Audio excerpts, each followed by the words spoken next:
우리나라에서는 이 원효대사의 선 가르치는 방법은 당나라를 몇 발자국 앞질러 가요.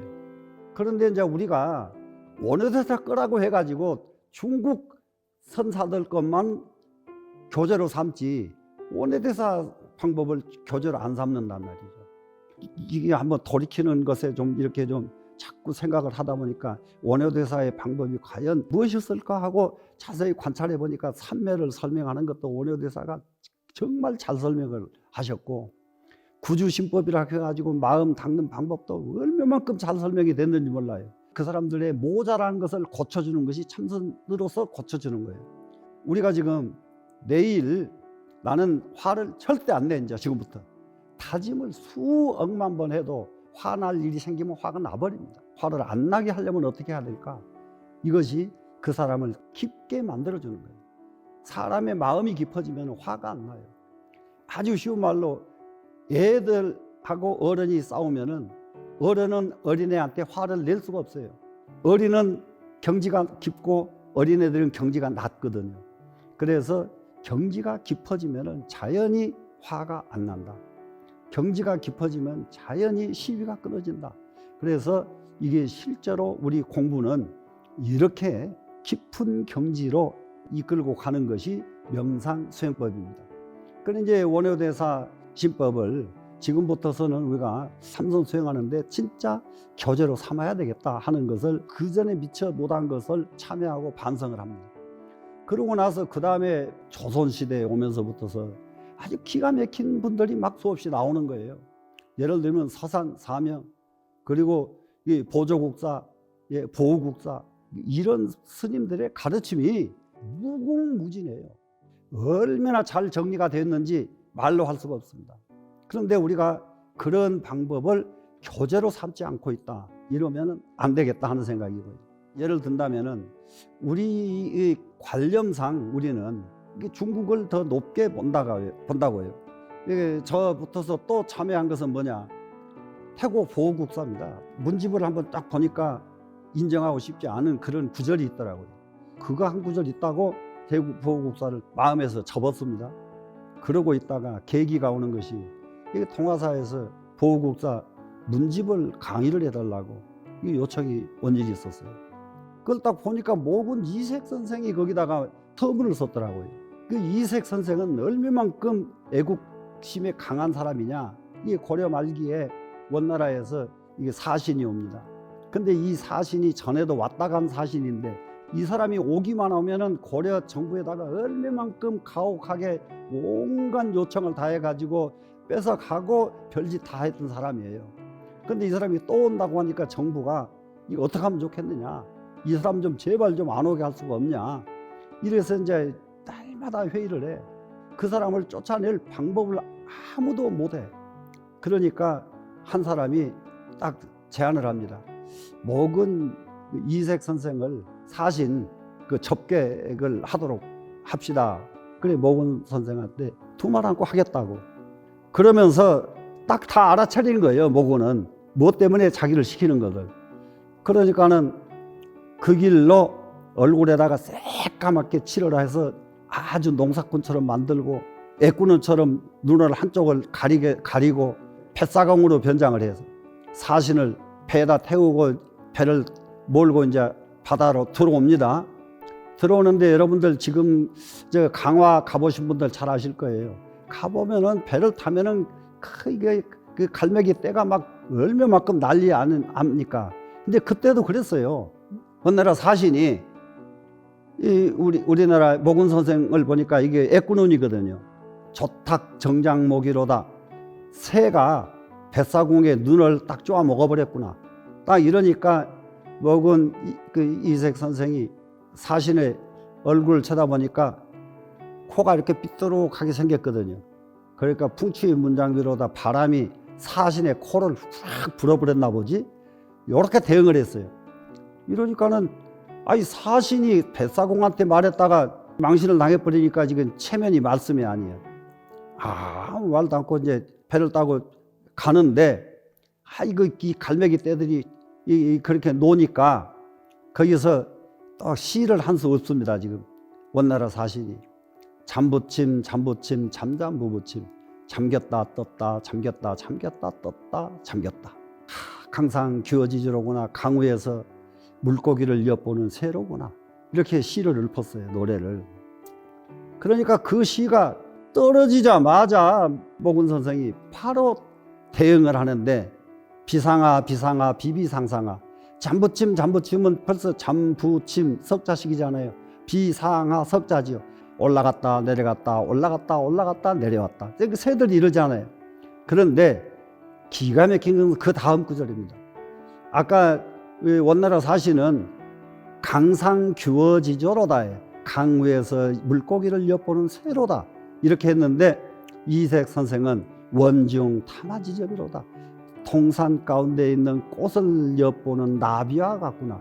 원나라 사시는 직설적으로 노래를 불렀고 그러니까 이색은 비유법으로서 노래를 부르니까 원나라 사신이 몇 발자국 뒤진 거예요. 이제. 그래서 더 이상 사신이 방법이 없어 꼭 맥혔어요. 야, 누구 나라에는 이렇게 시를 잘하는 사람들이 그렇게 많으냐? 네 같은 뱃사공 놈이 그렇게 시를 하게? 딱 그러니까 말도 마십시오. 우리나라에는 시 잘하는 사람이 얼마나 많든지 저 같은 사람은 뱃사공밖에 못합니다. 가버렸어요. 이 목은 선생이 그 원나라 사신을 쫓아내버렸습니다. 이런 분인데 이분이 이 태고 보국사에 문집에다가 서문을 썼더라고요. 그러니 안 볼 재주가 없죠. 그러니까 문집을 보고 나니까 공부의 경지가 상상할 수 없이 깊어요. 태고 문집은 필독서로 읽어야 됩니다. 이제 보국사가 그 태고사, 그 소요산 이런 산에 가서 철철 흐르는 물 옆에 이거 누워서 지금 쉬고 있다가 구름이 와서 해를 막아줘요. 보국사는 시원하게 물소리 듣고 앉아 계시는데 이 구름이 살살 날아가거든요. 너 좀 여기 덮어서 날 계속 좀 덮어주지 왜 벌써 하려고 하느냐. 구름이 너 더 덮어줬으면 좋겠는데 다른 데 가서 비를 내려줘야 된다. 그래서 간다. 이렇게 구름이 가는 거예요. 이것을 무엇을 상징할 수가 있느냐. 태고 보국사는 구름과 더불어 하나예요. 구름과 더불어 대화를 해. 흘러가는 물과 더불어 대화를 하고 그 옆에 있는 풀뿌리, 나무 뿌리를 더불어 하나가 돼가지고 대화를 하는 분, 이런 분이 태고 보국사였다. 이럴 때에 이런 분의 가르침, 이런 분의 일대기를 공부해서 명상을 하는 것은 정말로 두말할 것 없이 바람직한 일일 것이다. 이런 생각이 들고 이거 유명했던 분이 서산 사명이잖아요. 서산 스님의 문집이 성가규감이잖아요. 그러면 성가규감도 참선하는 사람은 반드시 필독서거든요.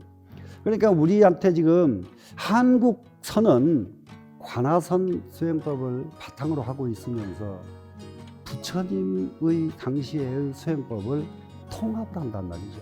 부처님이 가르치시던 그 수행법인데 이 수행법에서부터서 부처님이 가르치셨던 모든 방법 그리고 관아선에서 가르치던 모든 방법을 통합을 해가지고 절대 어느 수행법보다도 훌륭한 수행법인 것만은 틀림이 없다. 한국 사람의 기질은 이런 것을 보면 이것을 한 단계 더 향상시키고 이것을 완전하게 소화해서 한 단계 더 훈련시키는 이러한 자질을 가지고 있는 것이 우리나라의 한국선이다. 종교가 사회성이 없으면 종교는 더 이상 유지를 못합니다. 인도의 불교가 완전히 없어져 버린 이유가 불교의 수행력은 세계에서 제일 뛰어난 사상이에요. 그런데 사회성이 결여됐어요. 자기 도통하는 데만 전념을 하지 도통해가지고 사회에다가 환원하지를 않았다 이 말입니다. 네, 그런 점을 우리가 유념해서 종교는 무엇이 있어야 되느냐? 사회성이 있어야 된다. 이럴 적에 우리나라 선사 서산 사명 두 스님은 정말로 우리나라가 가장 위기에 처해 있을 때에 호국불교라고 하는 이름을 들고 나와서 우리나라 위기를 구출해 내신 분들이 서산 사명이다 이 말입니다. 이런 것을 우리는 크게 또 교훈을 삼아야 된다. 이 사명대사가 일본 이제 사신을 갑니다. 일본에서 사명대사를 굉장히 두려워했어요. 사명대사가 일본에 딱 도착을 했어요. 도착하자마자 일본 사람들이 방중난기운이요 석상난생초라, 방 가운데서는 구름이 일어나지 않고 못하고 도류에서는 풀이 자라지 못하는 법, 여의 하산조가 너희 어느 산의 좁새가 내참 봉황군고 감히 와서 봉황이 무리 속에 끼어들려고 하는가, 이렇게 하고 다 이게 사명대사를 호통을 쳤어요, 일본에서. 그러니까 사명대사가 그 말이 떨어지자 말자, 아본 청산하기여서 나는 본래 청산의 하기여서 상유 백운간타가 항상 백운의 사이에서만 살았는데 일조 업무지나야 하루아침에 구름이 다 흩어져 버린 바람에 오랑야기군이로거나 잘못 떨어지다 보니까 들 당무리들 있는 곳에 내가 떨어졌네, 이렇게 대응을 합니다. 그러니까 그쪽에서 사명대사를 탁 길을 눌려서 잡으려고 했는데 자기네가 더 이상 대응할 수가 없는 지경에 딱 이르러요. 그러니까 사명대사 방에 불의로 구들장을 만들어 가지고 사명대사가 그 주무실 적에 밤새도록 불을 떼버려요. 그럼 구리가 펄펄 끓어서 다 녹으면은 거기서 이제 불타 죽으라고. 사명대사는 그 곤욕을 다 극복해내고 그 사람들 탓 한마디도 안 하고 대응을 합니다. 그래서 일본에 가서 일본의 모든 성단을 굴복을 받고 일본 정부까지 굴복을 받고 오신 분이 사명대사예요.